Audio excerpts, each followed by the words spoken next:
आप लोगों की इजाज़त हो तो शुरू करें। आप सबको नमस्कार और बहुत धन्यवाद कि आपने हमारे आमंत्रण को स्वीकार किया है और सच्चाई जानने के लिए आप लोग यहाँ पे इकट्ठे हुए हैं। इसके लिए हम आपको बहुत तहे दिल से धन्यवाद देते हैं। मैं अपने सहयोगियों को और अपने आप का थोड़ा सा इंट्रोडक्शन आप लोगों को दे देता हूँ। मेरे बाईं तरफ बैठे हैं ये हमारे छत्तीसगढ़ क्रिश्चियन फोरम के महासचिव हैं। उधर बैठे हैं जो वो कोंडागांव के अध्यक्ष हैं हमारे संगठन के, और सारी लड़ाई झगड़ा मारा पीटी जो है उसको वो झेल चुके हैं। और इधर बैठे हैं वो रायपुर के हमारे अध्यक्ष हैं, जिला अध्यक्ष हैं। तो ये हमारी टीम है। हम लोग छत्तीसगढ़ क्रिश्चियन फोरम है और हमारे पास 18 जिला इकाइयां हैं और 35,000 हमारे सदस्य हैं, और हम लोग पूरे छत्तीसगढ़ में न्याय दिलवाने के लिए काम करते हैं। आज की सभा आप लोगों को ये प्रेस विज्ञप्ति मिल गई होगी, और मेन मुद्दा जो आज हमारा इकट्ठा यहाँ होने का है और जो बात हम आप लोगों से करना चाह रहे हैं, रूबरू होना चाह रहे हैं, वो ये है कि इस जो हिंसा हुई और उसके बाद का अब क्या हो सकता है, क्या संभावना है, उनको तलाशने के लिए हम लोग यहाँ पे आए हुए हैं। शांति कैसे स्थापित हो उसके लिए हम लोग यहाँ पे इकट्ठे हुए हैं। और जो लोगों को मार पड़ी है, प्रताड़ित हुए हैं, पीछे आप देखेंगे तो वो लोग भी हैं जिनको हम आपके साथ रूबरू करेंगे। और उनके साथ आप जो घटना पे थे सामने, जो ट्राइबल्स वहाँ पे थे, उनसे आप बिल्कुल आंखों देखा हाल पूछ सकते हैं। उनके ऊपर क्या घटित हुई, क्या समस्या आई, वो सारी बातें हम आप लोगों को बताएंगे। तो अगर प्रेस कॉन्फ्रेंस की ये जो विज्ञप्ति आपके पास पहुंची है, उसमें सबसे पहली बात तो मैं ये कहना चाहता हूं कि हम लोग किसी भी हिंसा की बहुत कड़ी निंदा करते हैं। ईसाई समाज जो एसपी साहब को मार पड़ा है, जो उनके सिर फूटा है, और उसके बाद जो टीआई को भी उठा के जमीन पे पटका है, और 17 हमारी जानकारी के हिसाब से और जवानों को भी मार पीट के वहां से भगाया गया है। हम इस हिंसा की कड़ी निंदा करते हैं और हमारा ऐसा मानना है कि हिंसा की कोई जगह ना राजतंत्र में है, ना हमारे समाज में है, और ना हमारे गणतंत्र में है। तो हम इस हिंसा की बहुत कड़ी निंदा करते हैं। और हिंसा रोकने का जो तारतम्य है, उसका जो इतिहास है, वो आज का नहीं है, या 18 दिसंबर या 16 दिसंबर का नहीं है। इस किस्म की हिंसाएं हमारे पास शुरू से होती आ रही हैं, और शुरू से मेरा मतलब है ये हिंसा अभी बहुत भड़की है। 6 दिसंबर के बाद से ये हम लोग को ज़्यादा घटनाएं हुई हैं। उसके पहले जो मारा पीटी हमारी हो रही थी, वो हो रही थी अक्टूबर महीने से चालू हुई हैं। ये हमारे हिंसा का तारतम्य चल रहा है। और दुख की बात मैं ये है कि पुलिस ने यहाँ पे कोई किस्म का भी रोकने का प्रयास नहीं किया, बल्कि पुलिस ने उल्टा जो लोग हमलावर थे उन लोगों को प्रोत्साहित किया है। ये हमारा आरोप ही नहीं है, इसके पास हमारे पास रिकॉर्डेड एविडेंस है। और उसके बाद ये हिंसा बढ़ती गई। जो अपराधी प्रवृत्ति के लोग हैं उन लोगों की बातें आगे बढ़ती गई, और इसलिए वो इस क्लाइमैक्स पे पहुंचा है, इस चरम पे पहुंचा है कि आज एसपी को भी उन लोगों ने उठा के मार दिया है। और ऐसी धमकियां अभी 2-3 प्रेस और आए हैं कि ऐसी हिंसा अभी और होगी, पुलिस तैयार रहे। इस किस्म की धमकी प्रेस में कंटिन्यूसली आ रही है। तो हिंसा की तो पहले हम बहुत कड़ी निंदा करते ही हैं और सरकार से गुहार लगाते हैं और उसकी इच्छा शक्ति अपनी दिखाए और हिंसा को रोके और शांति को स्थापित करे। ये हमारे 3 मुख्य कारण है जिसको लेकर के हम लोग इकट्ठा हुए हैं। इसमें जो सबसे पहले 22 घटना की थोड़ी सी जानकारी है पहले पैराग्राफ में। दूसरे पैराग्राफ में वो जो घटना हुई उसके बारे में है। तीसरी बात जो पैरा में आप देखेंगे तो संविधान मूल्यों की सुरक्षा मिलने की उम्मीद अब ईसाई समाज को नहीं रह गई है। जहां पे पुलिस पिट रही है, जहां एसपी का सिर फोड़ा जा रहा है, खुलेआम धमकी दी जा रही है, तो अब हमको ऐसा महसूस हो रहा है कि यहाँ पे संविधान का अनुपालन होने के योग्य ये सरकार नहीं है। ये हम आरोप ही नहीं लगा रहे हैं, ऐसा हम महसूस भी कर रहे हैं। उसके बाद वाले पैरा आएंगे तो बीच में यहाँ पे हम उसकी सफाई देने के लिए भी यहाँ पे आए हैं। और वो ये था कि बीच में हम लोगों का ऐसा बहुत वहाँ पे प्रचार हुआ है, कुप्रचार इसको मैं कहूँगा, कि ईसाई समाज ने जाके हमला किया है, मिशनरी गुंडे आ गए हैं और इस किस्म की बहुत वो बातें हुई हैं। उसकी मैं आपको ज़मीनी हकीकत दे रहा हूँ, और हमारे जो ट्राइबल्स लोग उन गांव से आए हैं वो भी उस बात को बताएंगे। जिन लोगों ने उस हिंसा को झेला है, उस अटैक को झेला है, वो भी आज हमारे साथ यहाँ पर हैं। एक एक करके आपके सामने हम रूबरू करेंगे, आप लोगों को जो कुछ उनसे पूछना होगा पूछ लेंगे। तो हुआ ये कि आज के माहौल में ये हो रहा है कि किसी भी जगह गांव में शाम को एक सभा बुलाई जाती है जिसमें 100-200 गांव के लोग इकट्ठे होते हैं। अमूमन एक गांव जहां 500-700 लोगों की बस्ती होती है उसमें 30-40-50 ईसाई घर भी होते हैं। उन लोगों को वहां जाके आम सभा में बुलाया जाता है और आम सभा में बुलाते ही साथ उनको बोलते हैं कि ये हमारे गायता जी हैं और गायता जी ने ऑर्डर दिया है कि ये जंगल जमीन सब हमारा है, यहाँ पे और कोई नहीं रह सकता है, आप अभी धर्म छोड़ करके आप इस परंपरा में वापस आ रहे हो कि नहीं आ रहे हो। जिसने नहीं कहा उनको वहीं पे मारना पीटना चालू हो जाता है। ये गुर्रा गांव में ऐसे ही हुआ और 16 तारीख के भी गांव में ऐसे ही 22 गांव में एक साथ ऐसी घटना हुई थी जिसके नाम हम दे चुके हैं और लगेगा तो अभी हम फिर उनको मुहैया करा सकते हैं। और जब वहाँ पे इस किस्म की घोषणा होती है और उसके बाद हमला होता है तब उसमें ईसाई समाज मारा पीटा जाता है। जो अभी 31 तारीख की घटना पे मैं आता हूँ, 21 तारीख की घटना को ऐसे ही गुर्रा गांव में ये सभा हुई। सभा में इनको बोला कि इनको बुलाओ, इनको मारना पीटना चालू करो। इत्तेफाक से उस वक्त वहाँ पे काफ़ी ज़्यादा संख्या में प्रताड़ित ईसाई जन भी थे, तो उन लोगों ने उनका सामना किया है और झूमा झटकी हुई है। उस झूमा झटकी में लोगों को चोट चाट भी लगी है और दोनों पक्षों को चोट लगी है। तो ये उसका एक्चुअल हकीकत है और इस हकीकत को आप चाहें तो उन लोगों से जो वहाँ से आए हैं उनसे भी जान सकते हैं। 16 तारीख को ये हुआ था कि बिल्कुल ऐसी ही घटना जो 31 दिसंबर को हुई थी, बिल्कुल ऐसा ही फोटोकॉपी 16 दिसंबर को 22 गांव में एक साथ हुई। और उस घटना में ये हुआ कि वहाँ पे बाकायदा अनाउंस किया जाए कि कल से हम लोग जा करके सब जितने भी ईसाई यहाँ पे बसे हुए या तो गांव छोड़ेंगे या उनको मार डालेंगे। इससे घबरा करके ये लोग पुलिस थाने भागे। पुलिस थाने जा करके हम लोगों ने कम से कम 11-12 वहाँ पे रिपोर्ट लिखवाई, एक भी FIR नहीं लिखा गया, एक भी। फिर से मैं आपको रिपीट कर रहा हूं कि 22 गांव में भी जाकर के जाने के बाद भी और पुलिस वहां से गई भी नहीं कि यहां पे इतनी बड़ी बात हो रही है, 22 गांव में ऐसी धमकी आ रही है, खूनी संघर्ष होने की संभावना बन रही है। तो ये पुलिस की पूरी जिम्मेदारी थी कि वो जाके उसका अवलोकन करते, समस्या का समाधान निकालते, कुछ शांति स्थापित करने की कोशिश करते। तो ऐसा कुछ भी नहीं हुआ।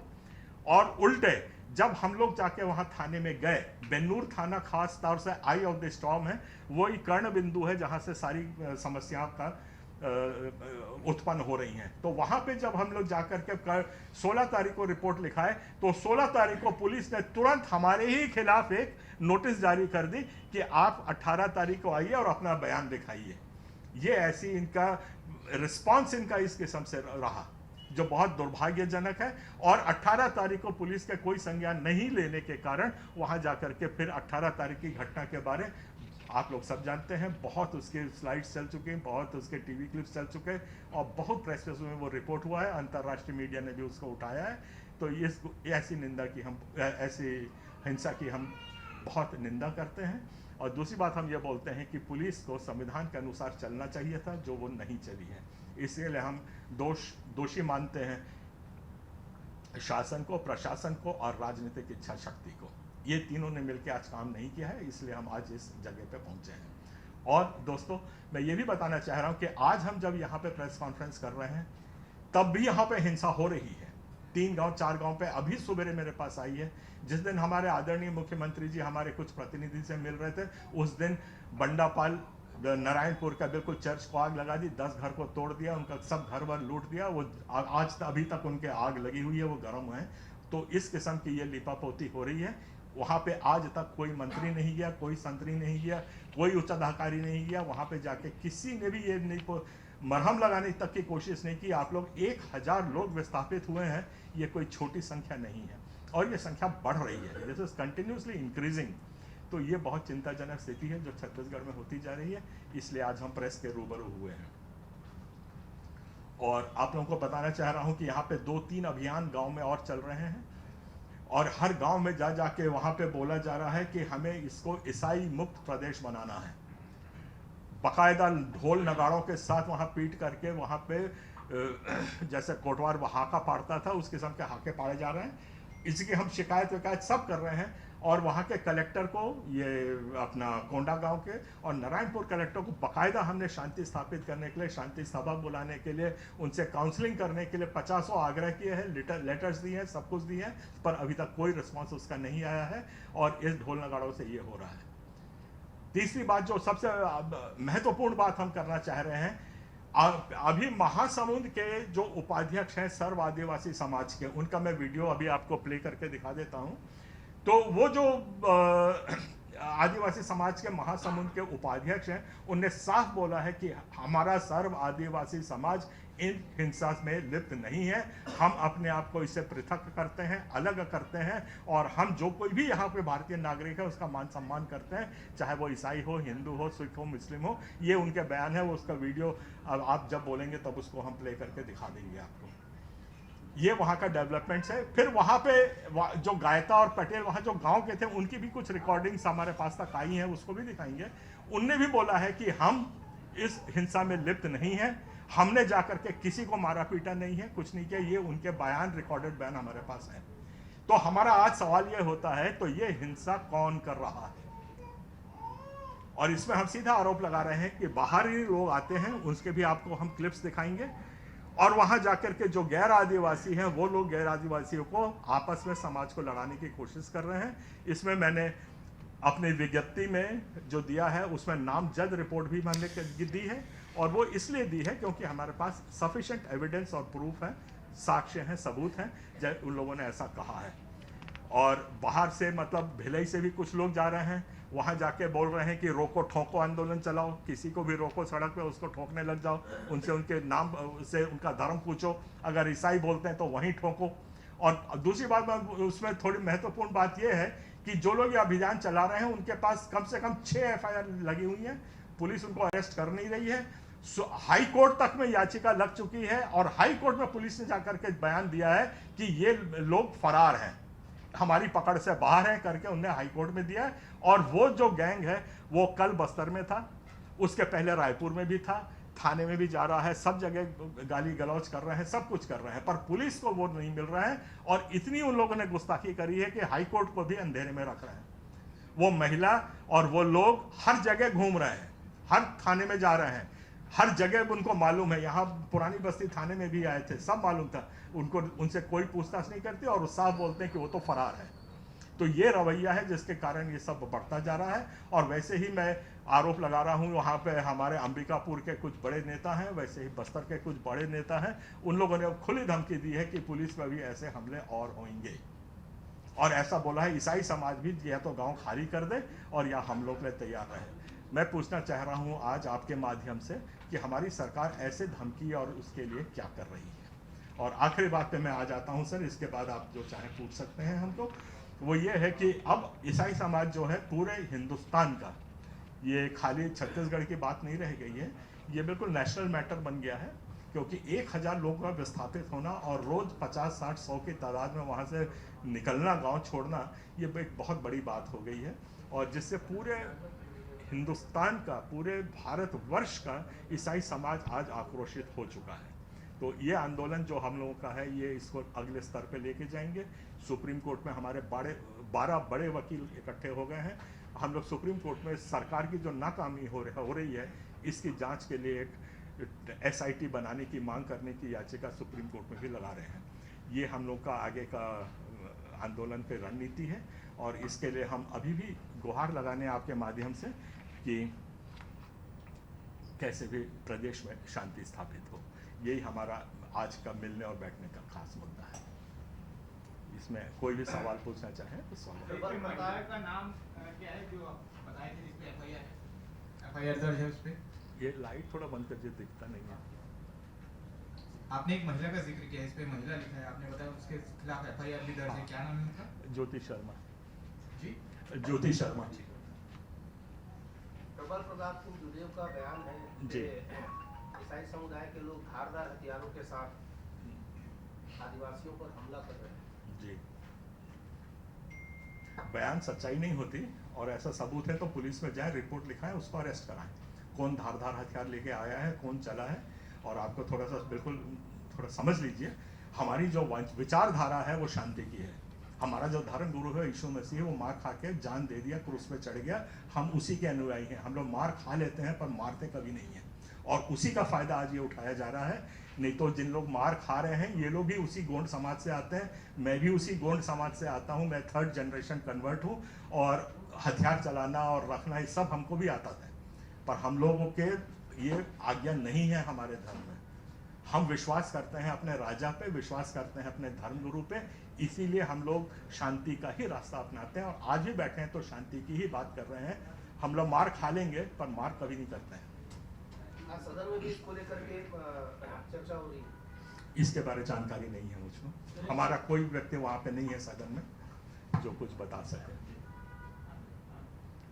आप कह रहे हैं ईसाई मुक्त प्रदेश बनाने की मुहिम चलाई जा रही है, तो कौन है इसके पीछे जो ये मुहिम चला रहा है और कौन इसको समर्थन दे रहा है?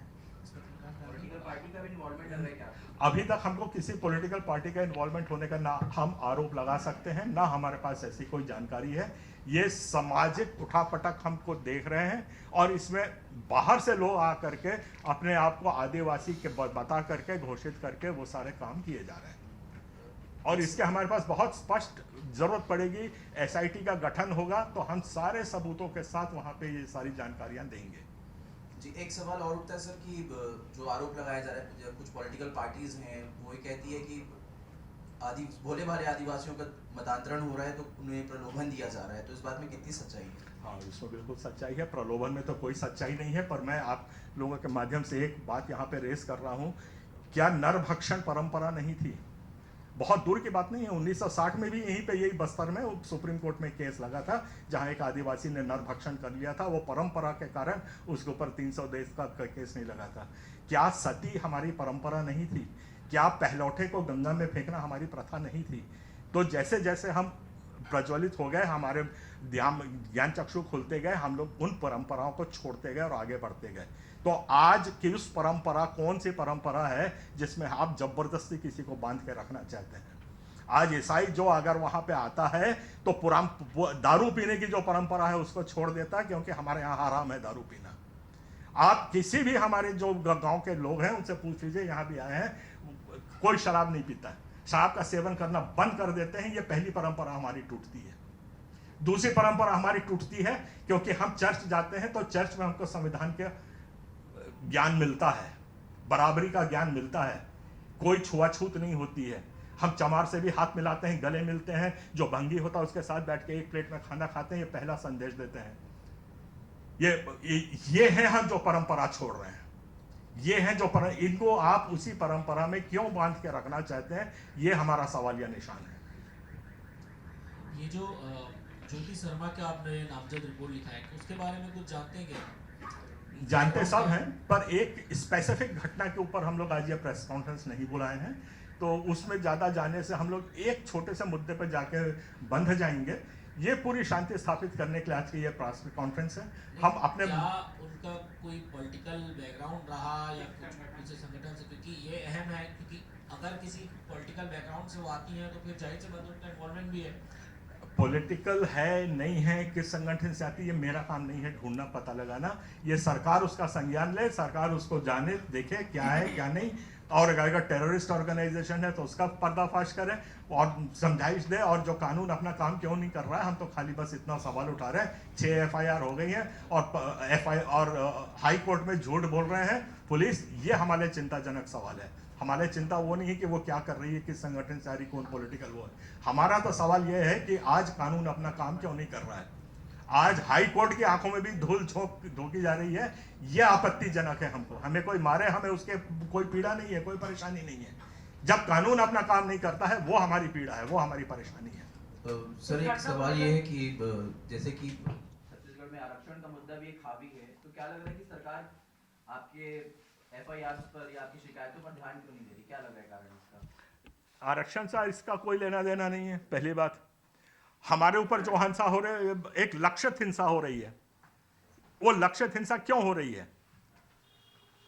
क्योंकि कोई इसको पॉलिटिकल मुद्दा बनाना चाहता है। जब चुनाव आता है तब बनाते हैं कि नहीं यहाँ पे धर्मांतरण हो रहा है। 4 में आपको आंकड़े दे रहा हूं। सन 1950 में ईसाई समाज हिंदुस्तान में 2.93% था। आज 2011 में हम 2.61% हो गए हैं। तो धर्मांतरण कहां से हो रहा है? घटता हुआ समाज है हमारा। छत्तीसगढ़ की बात करें तो आज हम 1.92% है। जब हमारा समाज घट रहा है तो ऊपर से बेमानी है धर्मांतरण का आरोप लगाना। ये हमारा स्टैंड है। इस घटना को लेकर के मुख्यमंत्री से मुलाकात करेंगे क्या? चर्चा करेंगे? हाँ जी हाँ, चर्चा हम क्या वो हमारा समाज की तरफ से दिल्ली में भी बातचीत हुई है, यहाँ भी बातचीत हुई है, यहाँ भी हमारे आर्क बिशप गए थे। पर मैं ये बताना चाहता हूँ हमारे आदरणीय मुख्यमंत्री जी को, गवर्नर जी को और सबको कि जो स्थानीय मुद्दा है और जो जमीन से जो आदिवासी है उनसे मिल करके आप इसका समाधान करेंगे। ये हाई फाई मीटिंग करके और ऊपर दिल्ली में जाके कोई 4-5 लोगों से मिलने से बस्तर की समस्या जो जमीनी समस्या है उसका हल नहीं निकलेगा। वहाँ के जो प्रतिनिधि हैं, वहाँ के जो सीधे आदिवासियों से ही बात की जाए और अगर हमको वहाँ जीने का अधिकार है तो हमको अधिकार दिया जाए, और जीने का अधिकार अगर नहीं है तो ऐसी घोषणा कर दी जाए कि नहीं आप ईसाई हो और आपको आपके ऊपर आर्टिकल 25 लागू नहीं होता, आपके पास ये अधिकार नहीं है, इसलिए आप लोग कृपया खाली करिए। तो फिर वो वैसे कदम हम उठाने तैयार हैं। अगला क्या एक्शन रहेगा आपका? जी हाँ, आखिरी पेज में पढ़ लीजिए सर, उसमें दिया हुआ है। हमारा अगला स्टेप है कि हम आंदोलनरत हैं। केरल से लेकर के यूपी से लेकर के उत्तराखंड और हिमाचल प्रदेश, ये सब अभी बहुत बड़ा प्रदर्शन जंतर मंतर में कर रहे हैं। हम जाकर के अभी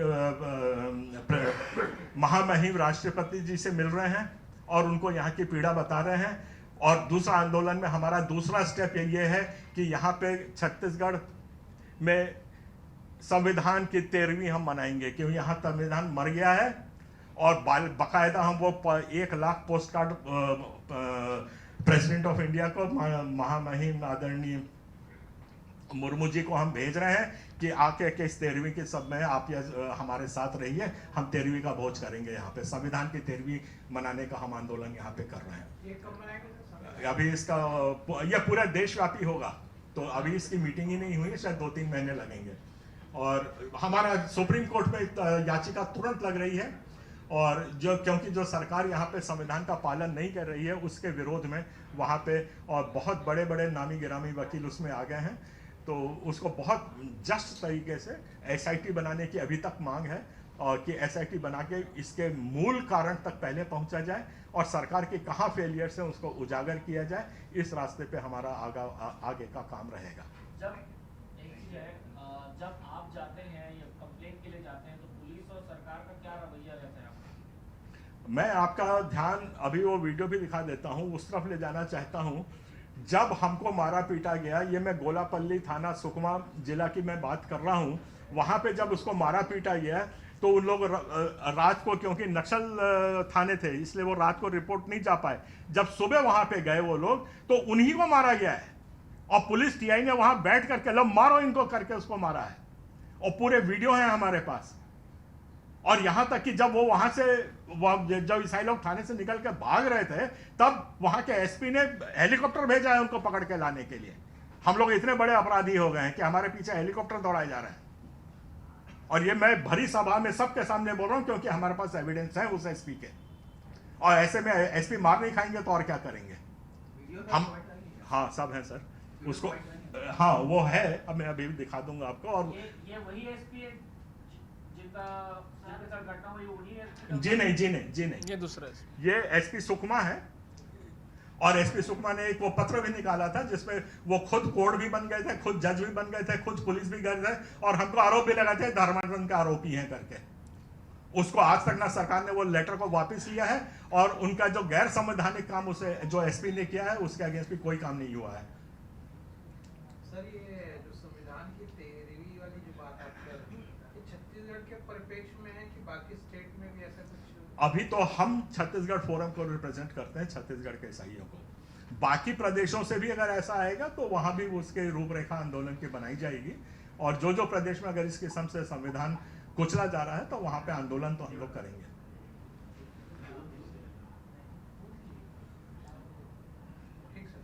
वो थोड़ा वीडियो चलाइए, वो सबसे पहले उसका चलाइए महासमुंद वाला।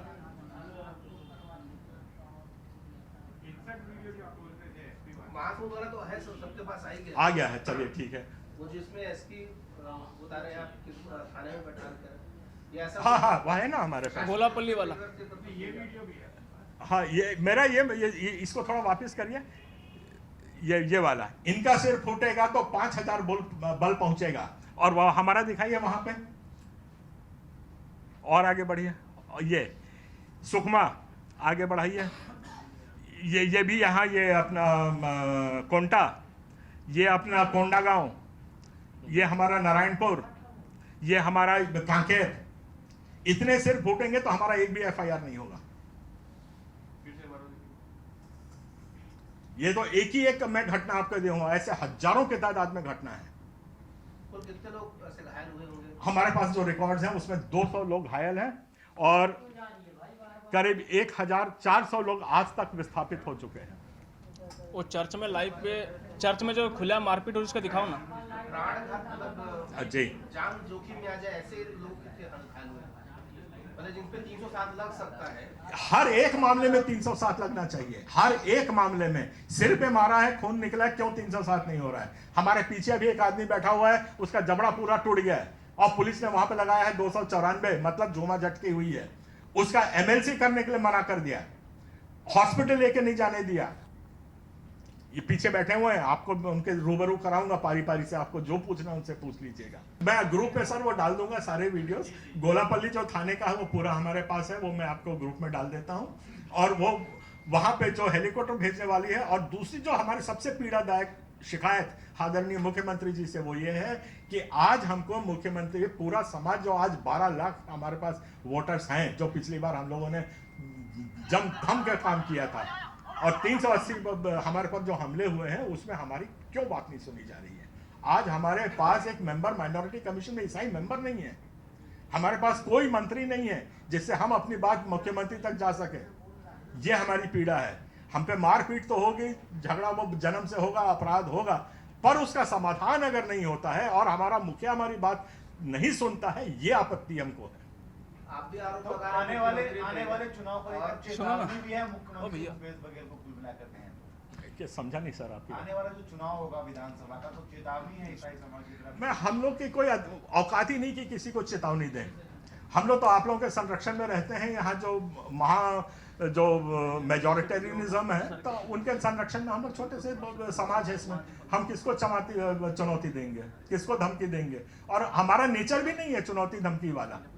पर हाँ, इतना जरूर है कि आज ईसाई वोट संगठित तो हो रहा है। हम लोग पिछली सरकार में भी दुख झेले हैं, और बल्कि हम उस सरकार में बहुत कम दुख झेले हैं। वहां पे 17 या 18 हमले हुए थे हमारे पर, और कम से कम एफआईआर हुई थी, कोई सुनने वाला था। और ये 380 हमले में हमारे पास आज कोई सुनने वाला नहीं है। तो आज ईसाई समाज तो दोनों तरफ से त्रस्त है, और क्या करना है, क्या विकल्प में जाना है, ये तो बिल्कुल सोचा जा रहा है। ऐसा नहीं है कि ईसाई समाज हम लोग कमी हो, 1% हो, 2% हो, 1 लाख हो, 2 लाख हो, 20 लाख हो, जितने भी हो, पर ये अब थोड़ा सा प्रोलेटाइजेशन हो रहा है। इसका मतलब प्रेसिपिटेशन हो रहा है। ये एकजुट अब हो गया है, जो पहले कभी नहीं था। सर आंकड़ा आपने बताया कि कांग्रेस और बीजेपी सरकार में, फिर से बताएंगे सर आंकड़ा आपका? हाँ, बता दें। हाँ, 1 मिनट थोड़ा सा ये वीडियो देख लेंगे जो लाइव वीडियो है, किस तरह से मसीह लोगों को खुलेआम भरी सभा में बुलाकर कैसे डंडे लाठी से मारते। एक चर्च की घटना है, और एक महिलाओं को पूरा गैंग बना के, तो कैसे महिला को पुरुष लोग डंडे से मार रहे। थोड़ा दिखाई भैया। लॉगिन करने में टाइम है, जब तक सर आंकड़े पर बता देंगे सर। हाँ, आंकड़ा तो मैं पोस्ट भी किया हूँ 3-4 बार, उसमें लिख लीजिए सर। 1950 में 2.93। सर बीजेपी गवर्नमेंट और कांग्रेस गवर्नमेंट का जो है, हाँ, बीजेपी गवर्नमेंट में 15 साल में हम पर 18 हमले हुए। 18 हमले से एफआईआर हुई, और एफआईआर पे कोई काम नहीं हुआ। और पिछले 3 साल में हमारे पास, अब बल्कि पिछले के 3 साल ही हो गए, इस साल से तो हमने उसका रिकॉर्ड रखना भी बंद कर दिया है। 380 हमले हुए हैं, जिसमें 2 हत्याएं हुई हैं। एक पादरी को गोली मार दिया है, और उसको माओइस्ट गोली करके लिपापोती करके किनारे कर दिया। आज तक वो एफआईआर धूल कर रही है। सारे गांव वालों को मालूम है किसने मारा है, पर पुलिस वाले जाके ना बयान रिकॉर्ड कर रहे हैं, ना पूछ रहे, ना कुछ हो रहा है। दूसरा अपना यहाँ का है, ये अपना डिलमिली का, जगदलपुर में एक 12 साल के लड़के को उठा के वहीं गला रेत दिया, और उसके पर आरोप यही था कि आप ईसाई धर्म छोड़ो। वहीं पे उसका गला काटा गया, और वो लाश को उठा करके उड़ीसा में जाके फेंका गया। हम लोग यहाँ चिल्लाते रहे, पुलिस जाओ उड़ीसा देखो, ये करो, कहीं कोई कुछ नहीं हुआ। वो लाश कहाँ गई, कहाँ नहीं गई, रोते पीटते चिल्लाते रह गए हम लोग। 380 मामले में कितने में एफआईआर हुई है? अभी तक तो हमारे संज्ञान में सिर्फ 2 मामले में हुई है और उसमें भी सिर्फ बेवकूफ़ बनाने वाले FIR हुआ है। और आपको एक मजाक यहाँ पे मैं और बता देता हूँ, हमारा किस्टाराम में एक चर्च है, ट्राइबल चर्च है, उसके खुद के ऊपर वो ज़मीन है, खुद के ज़मीन पे उसने चर्च बनाया हुआ है, उसको पुलिस वाले ने जाके जलाया, TI ने। इसको चालू करो, चालू कर दो।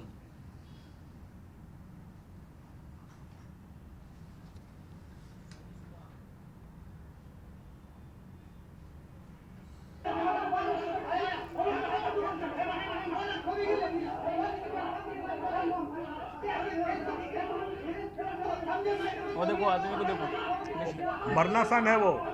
7 दिन के बाद उसका 7 दिन के बाद होश आया उसको।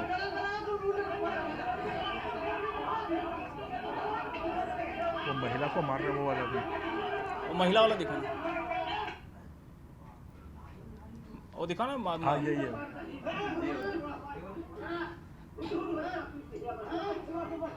गोलापल्ली वाला भी देना। बड़ा हो जाएगा। देखो वो ये देखो, और महिला को मार के गिरा दिया, गर्भवती महिला है वो। ये शांति है, ये इंसाफ है हमारा।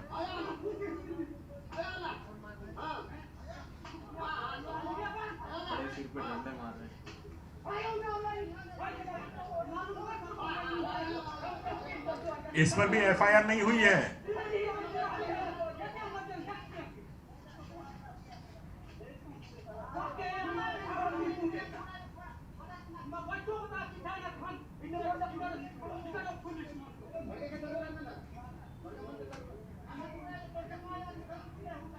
गोलापल्ली वाला है क्या? है ना, मेरा मोबाइल दिखा ना। वो जो सुकमा का था उसको भी देख लीजिए कैसी हिंसा हुई है वहां पे। जो घर तोड़ दिए, जो घर तोड़े हैं उसका वो देखिए, ये हाल है। वो कहाँ जाके रहेंगे? उनके पूरे साल भर, महीने भर की कमाई 2000-2500 रुपए होती है। प्ले करिए। हाँ, वो सब ग्रुप में पोस्ट तो करते आ रहे हैं, क्योंकि हमारी आवाज तो और कोई नहीं है, आप ही लोग हमारी आवाज है। बाकी हम ना किसी मंत्री के पास पहुंच सकते हैं, ना कोई संतरी है, ना कहीं कुछ है। एक प्रेस रह गया है हमारे पास, जिसके थ्रू हम अपने मुख्यमंत्री और गवर्नर तक जा सकते हैं। गवर्नर को भी हम लोगों ने एप्लीकेशन मेमो दिया है, सब दिया, आज तक हमको वो नहीं मिला है। लेकिन दोषी तो दोनों ठहरा रहे हैं मुख्यमंत्री को। बीजेपी बोल रही सरकारी। सर देखिए, हमको पॉलिटिक्स से नहीं, हमको तो ना मुख्यमंत्री से कोई शिकायत है, हमको तो हमारा संविधान का पालन करिए, जय राम जी की, बस। उसके आगे हमें और कुछ नहीं चाहिए। That is all. और भी ऐसे वीडियो चर्च के अंदर में देखेंगे, अभी मैं भेजा हूँ। चर्च के अंदर में घुसे के उनको सीधा मार रहे हैं, चर्च के अंदर में। सर व्हाट्सएप पे प्रोवाइड करा देंगे तो हाँ, करवा देंगे हम आप लोग को। वो जैसे घटना स्थल पे होती है, बस वही रहता है जी। हाँ, मेरा एक ग्रुप है सर, उसमें थोड़ा ऐड हो जाएंगे तो बहुत वीडियोस अगर। हाँ ठीक है ना सर। वो सर वो उनसे थोड़ा बात करेंगे क्या, हमारे ट्राइबल्स जो हैं। पहले आप बता रहे सर, फिर बात कर लेते हैं। एक शॉर्ट लाइट जला दो यार भाई, एक शॉर्ट बाइट आप दे देंगे। आ जाएगा माइक पे भैया कैच कर लेगा माइक।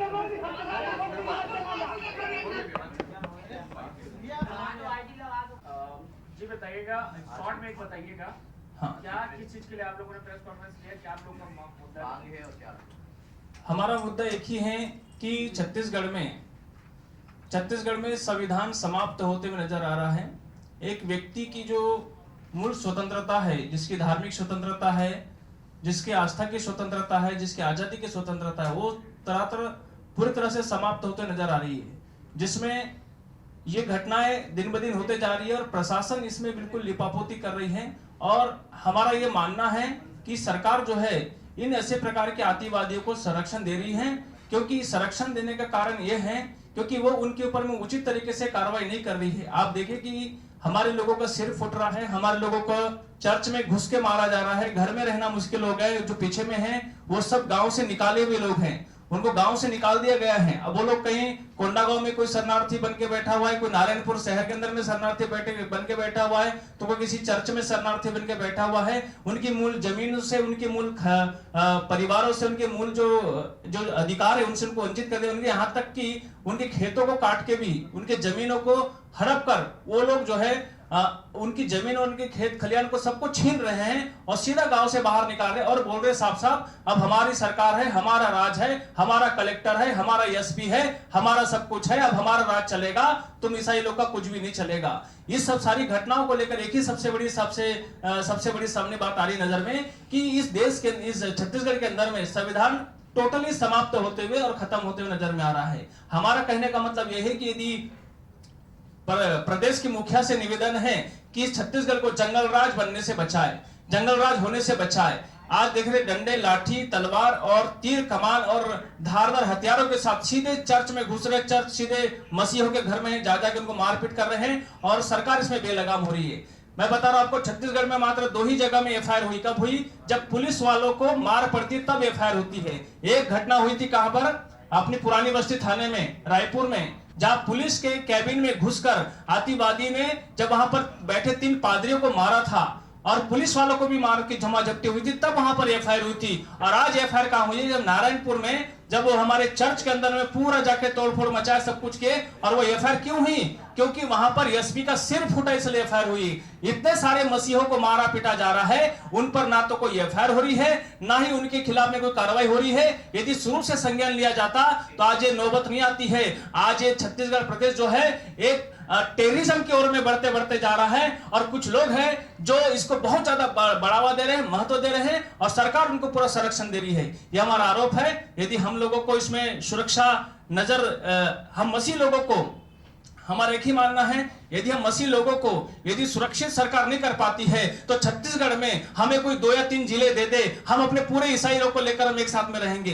हम लोग को दिन का रखना, हमारे साथ रहना इनको पसंद नहीं है, तो हमारा खुद के अधिकार के साथ हमको रहने का, कि हम इस देश के नागरिक है, ये हमारा अधिकार है और हमने अधिकार की मांग कर रहे हैं। हम किसी को भीख नहीं मांग रहे हैं, ना ही हम किसी सरकार के सामने भीख मांग रहे हैं, ना माथा टेक रहे हैं। ये हमारा अधिकार है, जो अधिकार हमसे छीना जा रहा है। यदि हमारा रक्षा नहीं कर पाते हैं तो हम सीधा कहेंगे कि हमें भी 3 या 4 जिले चाहिए, जिसमें हम लोग अपने सारे छत्तीसगढ़ भर के ईसाई को बैठा के अलग से रखेंगे। अपना कारोबार, अपना रोजी रोटी, अपने घर गृहस्थी हम अपने तरीके से चलाएंगे। ये हमारी सबसे बड़ी मांग है। यदि इस तरह से सुरक्षा कर सकते हैं तो ठीक है, नहीं तो आगे हमारी मांग ये रहेगी। हाँ, मेरा नाम है अंकुश बरियकर, मैं छत्तीसगढ़ क्रिश्चियन फोरम का महासचिव हूँ। तहसील बड़े डोंगर पड़ता है, कोंडागांव जिला के हम लोग को बुला के मारपीट करते हैं। गांव के लोग पूरा बैठक करते हैं और हमको विश्वास मानने के कारण आपस आओगे कि नहीं आओगे बोल कर कहते हैं और पीटते हैं, मारपीट करते हैं। मारपीट करके हमको आपस आओगे तो मार काट के फेंकते होंगे बोल कर कहते हैं। हमको जमीन बाड़ी कुछ नहीं मिलेगा बोलता है गांव के लोग। हम लोग यहाँ से जा, तुम्हारा यीशु मसीह कहाँ है, तुम वहीं जा बोलते हैं हमको। बोलिए, आप बोलिए। मोर नाम है समी मंडवी है। मैं सगरी में रही के भी मोला बहुत मोर मीटिंग बनाई ना, मोला मारिन, मोर घर वाला गलनी है। मैं छोटे छोटे पिला मन ला दर के आई हाँ, बाहर में हवा वो पिला मन ला कहाँ करूँ कहाँ नहीं कराऊँ, कह के मैं सोची हाँ, सोच में पड़े हाँ।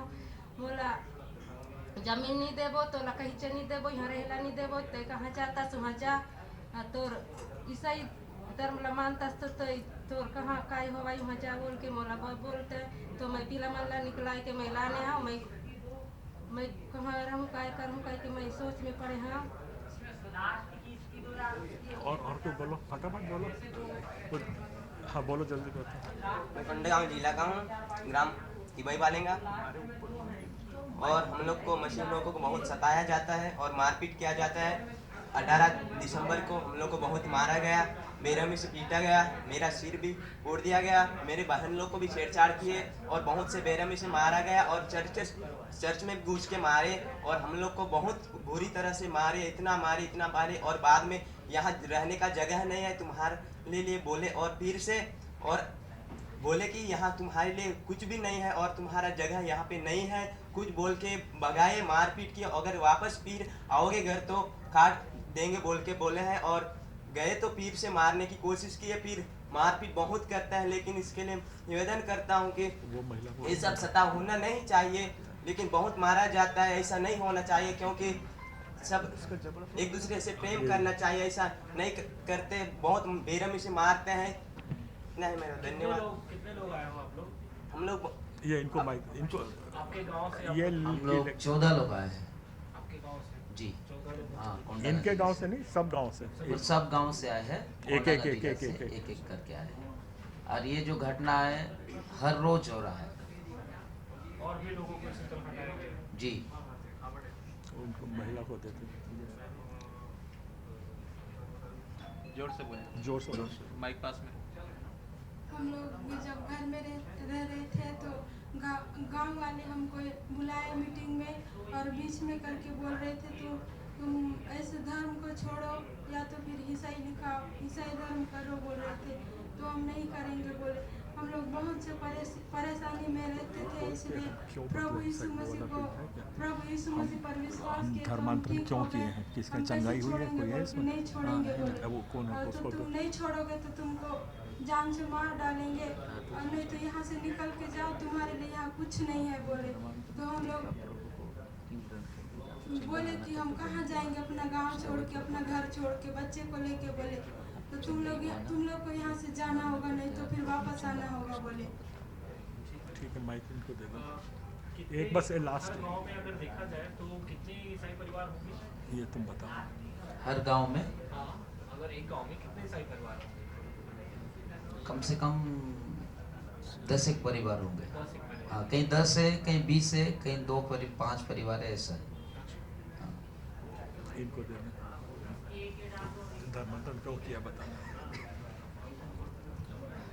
मेरा नाम राधे श्याम है और मैं केशकाल पटराली कोंडागांव जिला को, और हम लोग के ऊपर भी बहुत सा आरोप लगाए। और मेरे यहाँ पिताजी जो 9 तारीख का डेट हो गया, जो डीकेस में रायपुर लाए थे अपन, तो डेट हो गया तो अपन यहाँ से ले गए ना, तो ले के अपन उसको कफन दफन किए थे। उसको भी 10 तारीख को सुबह सब जो शासन प्रशासन मिलके उखाड़ दिए और उसे केशकाल लाए। और कई ऐसा मतलब एक संदेह लगा के कि उसका, हम लोग बोले कि उसका तो कुछ नहीं हुआ था, फिर भी उसको क्यों उखाड़ रहे हो बोले, तो वो बोल रहे कि ऊपर कलेक्टर का आदेश है, कलेक्टर जो बोले हैं उसके हिसाब से हम लोग कर रहे हैं ऐसा करके बोले।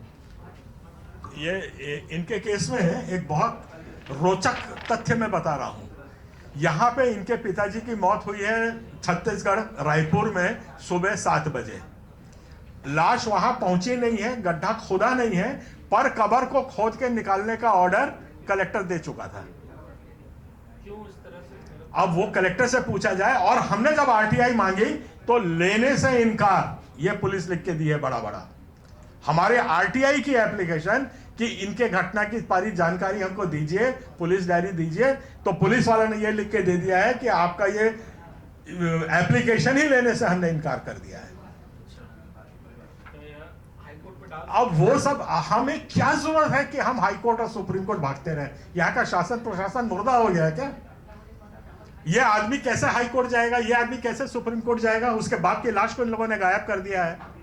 उस पर क्या पीड़ा हो रही है? और पुलिस ये रवैया कर रही कि हम आपके आरटीआई भी नहीं लेंगे। तो इनके आरटीआई नहीं लेने को लेकर उन्होंने कोई धारा को उल्लेख किया है क्या? कुछ नहीं, ये सामने कागज है, मैं शेयर करता हूँ, ये चाहिए आप ले जाइए, अभी ले जाइए इसको।